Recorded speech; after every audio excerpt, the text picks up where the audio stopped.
The church does a lot, and they've always done a lot. They're always the ones that show up to like natural disasters, like when wars would break out. They were always the ones that were volunteering and helping families, and they provide counseling, and there's all kinds of services. They offer hope, and that hope is in Jesus Christ. And it's not to say that the church is where the hope is, but they introduce people to the hope, and that's through a saving relationship with Jesus. All it takes is just humbling yourself. That's a huge part of Christianity, man. I think that's everything. It's humility. It's being able to admit that you've sinned against God. Nobody's perfect, that's so ironic, eh? Like everybody will admit that. They'll say, well, nobody's perfect.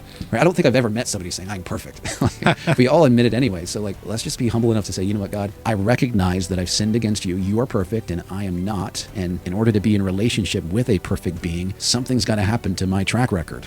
Like I got to pay for these things that I've done. Just like a criminal who, robs a bank and shoots the guard, he's got to stand before a judge. And that judge would be corrupt if he said, you know what? I believe you when you say you're sorry. You're free to go. That would be a corrupt judge. And so that's why repentance alone will not save you. And that's why we need to talk about what the Bible talks about. Repentance is good, right? Because it means a change of mind. You change your actions. But there's something that comes alongside that, and it's trust. It's trust in what Jesus has already done on the cross. You can't do it yourself. And so with those things combined, that's how you become born again as a Christian, because you're trusting what he did to remove all the junk that you committed all throughout your life, wiping your slate clean. That way the judge can now look at you and say, oh, you know what? Somebody came into the courtroom right now and they paid your fine for you. You're free to go. Now he's able to uphold justice because somebody paid for the fine. Justice was served, but now mercy was also extended. And that's how that was rectified on the cross.